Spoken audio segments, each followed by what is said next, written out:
নমস্কার। গল্পকথনের সকল শ্রোতা বন্ধুকে আরও একবার স্বাগত জানাই। বন্ধুরা কেমন আছেন? আশা করি ভালো আছেন, সুস্থ আছেন। আপনাদের কাছে আমার আজকের নিবেদন প্রতিভা বসুর লেখা গল্প অনর্থক। আমি কথা কখনোই বুঝিনি যে সমীর আমাকে ভালোবাসে। বাপ ওর সবজি করে চুল পাকিয়েছেন, এসব বিষয়ে তার সন্দৃষ্টি। মাঝে মাঝে এবারই আসবার অপরাধে ছেলেকে লাঞ্ছিত করতেন শুনেছি। আমার বাবা মহাদেব, তার মনে দুর্বুদ্ধি নেই। এ কথা তাই মনে করেননি যে সমীরের সঙ্গে মেশামেশির ফলে কোনো দুর্ঘটনা ঘটতে পারে। চরিত্র খারাপ হবার ভয়ে তিনি আমাকে চেপেও রাখেননি। অতিশয় সহজে মনের আনন্দে আমি স্ত্রী পুরুষের সঙ্গে মেলামেশা করেছি, বন্ধুত্ব পাতিয়েছি এবং ছেলেবেলা থেকে মেলামেশায় বাধা না পেয়ে স্ত্রী পুরুষ সম্বন্ধে সচেতনও হইনি। সমীরকে ভালো লাগতো, সমীর এলে খুশি হতাম এবং যতক্ষণ সমীর থাকতো সময়টা কাটতো ভালো। ওর বিলেত ফেরত দাদার কাছেও নানা রকম খেলা শিখেছিল, সেসব খেলা আমাকে শেখাতো। আমি পাড়া থেকে ছেলে মেয়ে সংগ্রহ করে খেলার সঙ্গী করতাম। সবাই বলতো সমীর দেখতে সুন্দর, আমি তা বলতাম না। ও ফর্সা ছিল বটে, কিন্তু পুরুষ মানুষ অত ফর্সা আমি পছন্দ করতাম না। ওর চোখ বড় বড় ছিল, কিন্তু তাতে আমার বুদ্ধির দীপ্তি দেখিনি। ওর হাত ছিল গোল গোল, নরম আর ধবধবে ফর্সা। পুরুষ মানুষের ওই ননীন শরীর দেখলেই আমার মোটা বুদ্ধি রাখু গয়লাকে মনে পড়ত। এ কথা বলে আমি সমীরকে ঠাট্টা করতে ছাড়তাম না। সমীর ম্লান মুখে বলতো, আমার কিছুই কি তোমার ভালো লাগে না? আমার রং ফর্সা, তারা আমি কি করতে পারি? আমার হাত গোল, তাতেই বা আমার কি হাত আছে? আমার চোখের দৃষ্টিতে বুদ্ধি খেলে না, সেও বিধাতার অভিশাপ। আমি ওর হাতের ওপর হাত রেখে বলতাম, রাগ করলে? তখনই লক্ষ্য করেছি ওর চোখে আলো জ্বলে উঠেছে, হাসিতে ভরে উঠেছে মুখখানা। আমার বয়স যখন 14, তখনই আমার সমীরের সঙ্গে প্রথম দেখা। ও তখন সবে আইয়ে পড়ছে। 14 বছরের মেয়ের মধ্যেই সাধারণত জোয়ার আসে, আমার এসেছিল দেরিতে। অর্থাৎ 16 বছর বয়সে আমি প্রথম উন্মনা হতে শিখলাম। ফাল্গুন মাসে আমার জন্ম। আমার জন্মদিন উপলক্ষে সেবার যারা এলো তারা সবাই বলল, আমি আর আগের মতো উদ্দাম আনন্দ নেই। ওরা বুঝল না আমার মনে এখন উদ্দাম বসন্ত নেমেছে। আর দেরিতে নেমেছিল বলে তার গভীরতা হয়তো একটু বেশি হয়েছিল। সেদিন আমি একজনকে দেখে মুগ্ধ হয়েছিলাম। সে যখন আমার কাছে পান চেয়েছিল, তার চোখের দিকে চেয়ে বুক কেঁপে উঠেছিল। সমীর সেখানে ছিল, কি ভেবেছিল জানি না। হঠাৎ উঠে বাড়ি চলে গেল। পরের দিন বিকালে এলো না, তারপরেরও দিন এলো না। আমার বাবার এক বন্ধু থাকেন ওদের পাড়ায়, বাবার সঙ্গে তাদের বাড়ি গিয়েছিলাম। সেখান থেকে সমীরের খোঁজেও গেলাম তাদের বাড়ি। ওর সঙ্গে আমাদের পরিচয় আত্মীয়তার ছেঁড়ালতায়। আর পরিচয়ের পর থেকে এমন দিন যায়নি যেদিন বিকেলে সমীরকে আমাদের বাড়ি ছাড়া কেউ দেখেছে। পারলে সে সমস্ত দিন থাকে, কিন্তু প্রশ্রয়ের অভাবে যে ইচ্ছা ও চেপে রাখত অতি কষ্টে। গিয়ে দেখলাম বাড়িতে কেউ নেই। অন্ধকার ঘরে সমীর কপালে হাত রেখে ডেক চেয়ারে শুয়ে আছে। আমাকে দেখে লাফিয়ে উঠল। তখন বুঝিনি, কিন্তু এখন বুঝছি। ওর বুক তখন ধকধক করে কাঁপছিল। হয়তো আমার কান থাকলে সে স্পন্দন শোনা কিছুই কষ্ট হতো না। এ কি, তুমি এসেছো? মুখে ওর রক্ত উঠে এসেছিল বোধহয়। দৌড়ে গিয়ে সুইচ টিপল। আমি বললাম, তুমি যে যাও না? এমনি এমনি মানে? আমি একটু রাগ করে বললাম। সমীর কোনো জবাব দিল না। একটু চুপ করে থেকে বললাম, পিসিমা কোথায়? বিয়ের নেমন্তন্নে গেছেন। তুমি গেলে না যে? বিয়েতে যেতে আমার ভালো লাগে না। তারপর একটু ইতস্তত করে বললে, চিন্ময়ের সঙ্গে তোমার কতদিনের আলাপ? ও চিন্ময়, আমি উৎসাহের সঙ্গে বললাম। ও তো ছোট মামার বন্ধু, আমার সঙ্গে ওই সেদিনই দেখা, ভারী চমৎকার কিন্তু। বিদ্রূপের স্বরে সমীর মুখে মুখে বলে উঠল, তাই নাকি? ওর বিদ্রূপ বুঝতে পেরে একটু যেন বিরক্ত বোধ করলাম। চিন্ময়ের মুখ তখনও স্পষ্ট আমার মনে দাগ কেটে গেছে। প্রথম দেখেছি, তাও হয়তো বড়জোর আধ ঘন্টার দেখা। অথচ এ দুদিন ক্রমাগত ওর প্রসঙ্গ উঠলে আমি যেন উত্তাল হয়ে উঠতাম। সমীরের কথার জবাব না দিয়ে চুপ করে রইলাম। রাগ করলে নাকি? সমীর কোমল গলায় বলল। রাগ করব কেন? কথা বলছো না যে? এবার যাই, আর কি। না না, বসো বসো। তারপর হঠাৎ একান্ত কাছে এসে বলল, মণি, আমি বিএ পাশ করে কলকাতায় চলে যাব। বেশ তো, পেরিয়ে আসবে। না, বেড়াতে না, পড়তে। কেন? ভালো লাগছে না এখানে? পরীক্ষার আমার দেরি নেই বেশি, অথচ একটুও পড়ায় মন দিতে পারছি না। ঠাট্টা করে বললাম, প্রেমে পড়েছ নাকি? হ্যাঁ। সমীর যে হ্যাঁ কথাটা উচ্চারণ করল, তার মধ্যে এতটুকু হালকা সুর ছিল না। কথাটা যেন সত্যি করেই বলল। আমি জানতাম, সমীরের বাবা যখন খুলনা ছিলেন, তখন ছোট্ট একটি মেয়েকে তারা বউ করবেন, এরকম জল্পনা কল্পনা করতেন। সেখানকারই এক মুনশেফের মেয়ে। হঠাৎ 5 বছর পরে সেই মুনশেফ যখন পেনশন নিয়ে এসে ঢাকায় বাড়ি করে বসলেন, তখন সমীরের মা কথাটা প্রায় পাকা করে ফেলবার চেষ্টা করলেন। মেয়েটি 13 বছরের। সমীরের মা বলেছিলেন, কথা এখন ঠিক করে রাখবো, তারপর ছেলে এমএ পাশ করলে বিয়ে দিয়ে বিলেত পাঠাবো। বিলেতের খরচটা অবশ্যই মুনশেফ বাবুই দেবেন। সমীর একটু পরে আবার বলল, আচ্ছা মণি, চিন্ময়কে তোমার কেমন লাগলো? ব্রিলিয়ান্ট ছেলে শুনেছি, কিন্তু দুর্নাম অনেক। ঠোঁট উল্টিয়ে বললাম, ভারী দুর্নাম।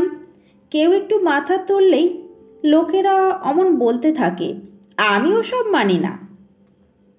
সমীর সে কথার জবাব দিল না, একটু চুপ করে থেকে বলল, আমি কলকাতা যাবার আগে তোমাদের বাড়ি আর যাব না ভেবেছি। ভালোই তো ভেবেছ। আমি রাগ করে মুখ ঘোরালাম। সমীর মৃদু স্বরে বলল, তুমি তাহলে খুশিই হও। তুমি তো দেখছি অন্তর্যামী। আর কারো না হই, তোমার অন্তর্যামী অন্তত। তবে যেও না। আমি রাগ করে উঠে দাঁড়ালাম। পাগল নাকি? সমীর আমার হাত টেনে বসালো। শুনতে পেলাম বাবার পায়ের শব্দ। জুতোর শব্দ করতে করতে উনি এসে বললেন, মণি, যাবি না? সমীরকে জিজ্ঞেস করলেন, তোমার মা কোথায়? বিয়ে বাড়ি গেছেন, বসুন না একটু। সমীর কাকুতি করতে লাগলো আর একটু বসবার জন্য, কিন্তু বাবা আর বসলেন না। চলে এলাম। তারপরে ওর সঙ্গে আমার 1 মাস মাত্র আর ভালো করে দেখাশোনা হয়েছিল। সত্যি সত্যি ও বিয়ে পরীক্ষা হবার পর কলকাতা চলে এলো পড়তে। আমার ভারী কষ্ট হয়েছিল ও চলে আসবার দিন। আগের দিন সন্ধ্যাবেলা যখন বলল, কাল থেকে তোমাকে দেখব না, ভাবতে বড় কষ্ট হয়। আমার কান্না পেয়ে গিয়েছিল। ভাঙা গলায় বলেছিলাম, তুমি যাচ্ছ নতুন জায়গায়, আমি তো এখানেই থাকলাম, আমারই অভাবটা লাগবে বেশি।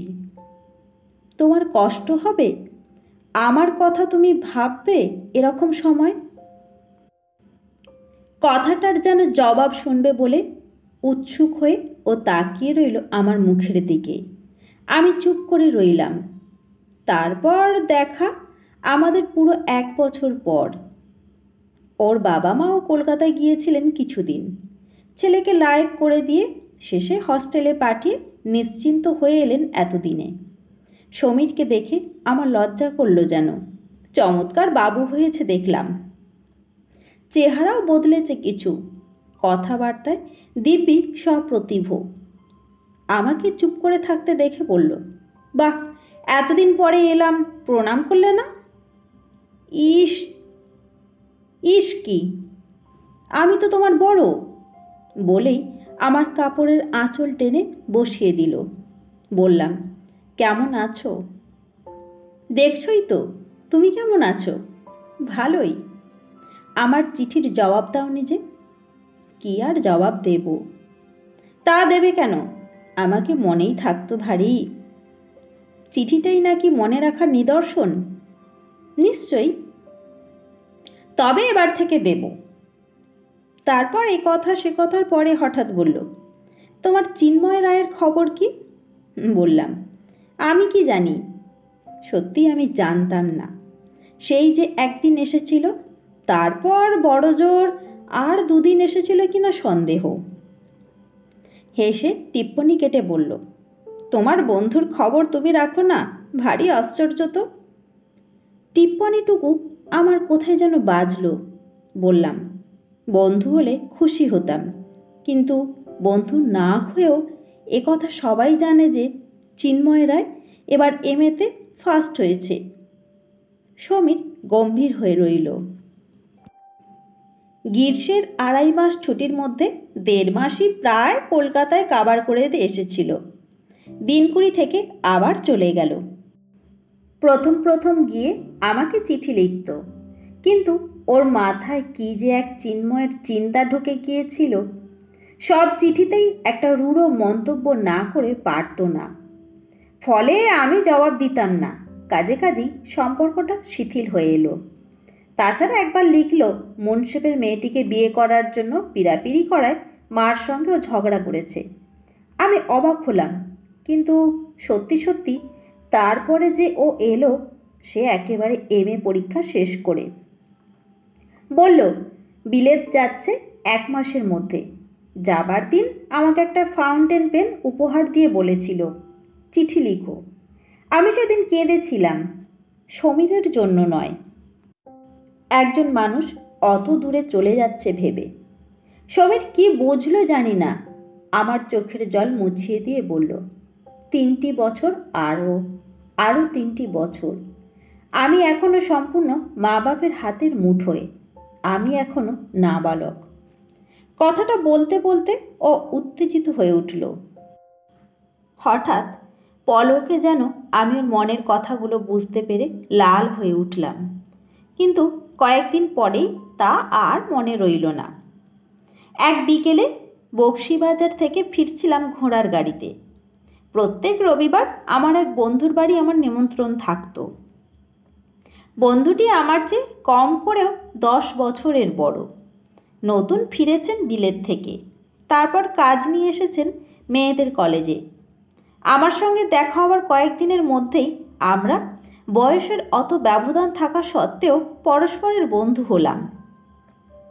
মাধুরীদি যে আমাকে কেবলমাত্র স্নেহ করতেন তা নয়, কেমন একটা বন্ধুত্ব হয়েছিল, যার জন্যে দুজনে সমস্ত দিন একসঙ্গে কাটিয়েও আমরা বিরক্ত বোধ করতাম না। স্নেহাস্পদের সঙ্গে মানুষ কখনোই সমস্ত দিন হাসি গল্প করে কাটাতে পারে না, কিন্তু আমরা এক খাটে শুয়ে সমস্তটি দুপুর যেরকম উচ্চস্বরে হেসেছি আর কথা বলেছি, তাতে কেউ একথা মনে করতে পারেনি যে আমি মাধুরীদির অত ছোট এবং সমস্ত দিক দিয়েই ছোট। বৃষ্টি পড়ছিল সেদিন। সমস্ত দিন পরে বিকেল প্রায় 5টার সময় একটু যেন থামল।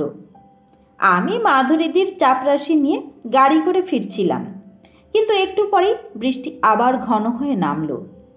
ত্রস্তে জানলাটা টেনে দিতে গিয়েই পথে দেখলাম চিন্ময়। কোঁচা লুটিয়ে সে ভিজতে ভিজতে চলেছে, হাতে ছাতা নেই। আদির পাঞ্জাবি ভিজে ভেতরের শরীরটা স্পষ্ট দেখা যাচ্ছিল। আমি নিমেষে গাড়ি থামাবার আদেশ করলাম, তারপর মুখ বাড়িয়ে ইশারায় তাকে ডাকলাম। গাড়ির দরজাটা ধরে মৃদু হেসে সে নমস্কার করল। চেয়ে দেখলাম তার হাসির তুলনা নেই, তার চোখের তুলনা নেই। কুণ্ঠিতভাবে বললাম, গাড়িতে আসুন। কথা কয়টার সুরে আমার মনে সমস্ত ইচ্ছা হয়তো জড়ানো ছিল। সে আপত্তি করল না। অত্যন্ত সহজে গাড়ির মধ্যে ঢুকে বলল, বাঁচালেন। তারপর সমস্তটা পথ প্রায় চুপ করেই কাটল। চিন্ময়দের বাড়ি পথে পড়ে না। আমি গাড়োয়ানকে ডেকে ওদের বাড়ির দিকে যাবার কথা বলতে যাচ্ছিলাম। চিন্ময় বাধা দিয়ে বলল, খেপেছেন? আপনি একজন মহিলা, আপনাকে ফেলে আমি আগে নেমে যাব? আপনাকেই আগে পৌঁছে দিয়ে আসুন, চলুন। হেসে ফেললাম। বাহ, আমি তো একাই যাচ্ছিলাম। তা যাচ্ছিলেন, কিন্তু সঙ্গী যখন জুটল তাকে এই সম্মানটুকু অন্তত দিন। কি বলবো, চুপ করে রইলাম। বাড়ি পৌঁছিয়ে দিয়ে সে সেই গাড়িতেই চলে গেল। অনেক বলেছিলাম, কিন্তু নামলো না। গাড়ি ভাড়াও দিতে দিলে না। পরের দিন বিকেলের ডাকে ধন্যবাদ বহন করে শুধু এইটুকু এক লাইন চিঠি এলো। জবাব দেবার কিছু নেই। শুধু সমস্ত দিন সে ইচ্ছার তাগিদে আমি উন্মনা হয়ে ঘুরে বেড়ালাম। চিঠির লাইন দুটো 100 বার মনে মনে আবৃত্তি করলাম। তারপর সন্ধ্যার নির্জন অবকাশে আবছা অন্ধকারে বসে বসে দেয়ালের গায়ে ইটের কণা দিয়ে লিখলাম, আমি তাকে ভালোবাসি। কতবার লিখলাম তা জানি না। 1 বার, 2 বার, 3 বার, অসংখ্যবার একটার গায়ের ওপর আর একটা লিখে চললাম। এর ঠিক 6 মাস পরে আমাদের বিয়ে হয়েছিল। 6 মাসের মধ্যে 3 মাস চিন্ময় ঢাকায় ছিল, আর সে 3 মাসেই আমরা পরস্পরকে সম্পূর্ণ বুঝতে পেরেছিলাম। এতটুকু মেকি বা ফাঁকি ছিল না। 3 মাস পরে চিন্ময় কলকাতার এক কলেজে প্রফেসরি নিয়ে চলে এলো। ভালো করে ভেবে দেখো, এ 3 মাস। সুদীর্ঘ 3 মাস পরে বাবাকে বললাম। বাবা একটু অবাক হলেন। এমন কিছু ওরা পাননি আমার ব্যবহারে যা থেকে একটু আঁচও করতে পারেন। তাছাড়া এ 3 মাসে চিন্ময় আর আমি চিঠিপত্র লেখালেখিও করিনি। বাবা বললেন, চিন্ময় তো এখানে নেই। আমি বললাম, তাতে কি? তবে কি করে হবে? আমি অত্যন্ত লজ্জার সঙ্গে অস্ফুটে বললাম, আমি লিখব। মা বাবা মুখ চাহাচাই করলেন। আমি কুণ্ঠিতভাবে পাশের ঘরে চলে এলাম। কয়েকদিন পরে মার নামে চিঠি এলো চিন্ময়ের মার কাছ থেকে। বিয়ের পরে কলকাতায় চলে এলাম। 1 বছর পরে শুনলাম সমীর ফিরে এসেছে।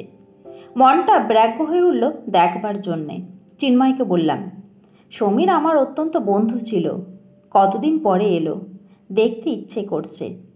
চিন্ময় বলল, কোথায় আছে জানো? তা তো জানি না। তবে তাই তো। মাকে লিখলাম ঠিকানার জন্যে। মা লিখলেন তিনিও জানেন না। আরও কিছুদিন পরে খবর পেলাম সমীর ভালো কাজ পেয়েছে, আছে কলকাতাতেই। আমার আগ্রহ ততদিনে নিভে এসেছিল। দেখা হলে খুশি হই, এ পর্যন্ত। হঠাৎ সেদিন সমীরের মামাতো ভাই বাবলুর সঙ্গে পথে দেখা। কথায় কথায় বললে, সমীরদার খবর রাখো?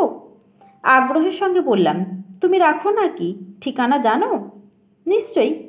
আরে, সে যে মস্ত সাহেব হয়ে ফিরেছে। শুনছি নাকি মেম বিয়ে করে এসেছে। মা বাপ তো বিয়ে দেবার চেষ্টায় খুন হয়ে গেল। তাই নাকি? অবাক হয়ে বললাম। বাবলু একটু ঠাট্টা সুরে বললে, কেন, তোমার সঙ্গে এত ভাব? আমরা তো তখন কতই ভেবেছিলাম। তোমার সঙ্গেও দেখা করেনি? আমি সে কথার জবাব না দিয়েই বললাম, আমাকে ওর ঠিকানাটা দিতে পারো? বাবলু এক টুকরো কাগজ বার করলো পকেট থেকে। তারপর ঠিকানা লিখে দিল। কি যে কৌতূহল হলো। ঠিকানা নিয়ে এসেই চিন্ময়কে বললাম, এই চলো না, সমীরকে দেখে আসি। তুমি যাও, আমি তো চিনি না। তাতে কি, আমারই তো বন্ধু, আর এই তো কাছেই থাকে। চিন্ময়ের কিন্তু শেষ পর্যন্ত সত্যিই যাওয়া হলো না। অগত্যা আমি একাই গেলাম দেখা করতে। দোতলার ফ্ল্যাট, বিলিতি ধরনের সাজানো গোছানো। বসবার ঘরে গিয়ে বসতেই বয় এসে অত্যন্ত বিনয় করে বলল, মেম সাব থোড়া ব্যাঠিয়ে, সাহাব বাহার গিয়া। আমি অত্যন্ত হতাশ হলাম। এত কষ্ট করে বাড়ি খুঁজে এলাম, তাও কি না বাবু বাড়ি নেই? উদ্বিগ্নভাবে বললাম, সাহেব কখন আসবেন জানো? মাথা নিচু করে বয় বিনয়ের ভঙ্গিতে বললে, এই আবি আ জায়গা মাইজি, আপ থোড়া ব্যাঠিয়ে। বসলাম একটুখানি, তাকিয়ে তাকিয়ে দেখতে লাগলাম এদিক ওদিক, কিন্তু মিনিট 15 কাটল, তবু সমীর এলো না। কতক্ষণ আর বসবো? তার চেয়ে বরং একখানা চিঠি লিখে রেখে চলে যাই। বয়কে বলতেই সে পুরো নীল কাগজের একটা প্যাড আর কলম নিয়ে এলো। প্যাডের মলারটি ওল্টাতেই অর্ধ সমাপ্ত একখানা চিঠি চোখে পড়ল। সমীরের হাতের লেখা এতদিনেও একটু বদলায়নি দেখলাম। পাতাটা ওল্টাতে গিয়ে হঠাৎ এক জায়গায় আমার নামটা চোখে পড়তেই আমি থমকে গেলাম। বুঝতে পারছিলাম খুব অন্যায় হবে, তবু কিছুতেই চিঠিটা পড়বার লোভ সামলাতে পারলাম না। চিঠিটি কোনো একজন বন্ধুকে লেখা, এবং তা এই রকম, তুমি আমায় জিজ্ঞেস করেছ এখনও কেন আমি বিয়ে করতে চাই না। মা বাবা কষ্ট পাচ্ছেন, সে কথার উল্লেখ করতেও ভোলেনি। মা বাবার মনের কথা জানি নে, আমি নিজে যে বিয়ে না করে কষ্টে নেই এ কথা তুমি বিশ্বাস করো। তাছাড়া বিয়ে যদি করতেই হয়, তবে আমার মতে মা বাবাকে সুখী করবার চাইতে নিজের সুখের কথাটাই বেশি ভাবা দরকার। কিন্তু আসলে সুখী হবার যোগ্যতাই বোধহয় আমার নেই, নয়তো অকারণে এমন একটা অনর্থ ঘটবে কেন? এখন অবশ্য খুব স্পষ্টই বুঝতে পারছি যে আমি আগাগোড়াই মণিকে ভুল বুঝেছিলাম। কিন্তু তখন মনে হয়েছিল, যাগ্গে সে কথা বলে আর কি হবে। তবে এটুকুই বাঁচোয়া যে মণিও বরাবর আমাকে ভুল বুঝেছিল, নয়তো লজ্জায় আমাকে মরে যেতে হতো। তুমি বলবে এসব কথা দুঃখ বিলাস মাত্র, যথেষ্ট সময় কাটলে এ দাগের ওপর পলিমাটি পড়বে, সে কথাও সত্য। তবে যতদিনে সেই সুদিন আসবে ততদিনে। এই পর্যন্ত লিখেই চিঠিটা শেষ হয়ে গেছে।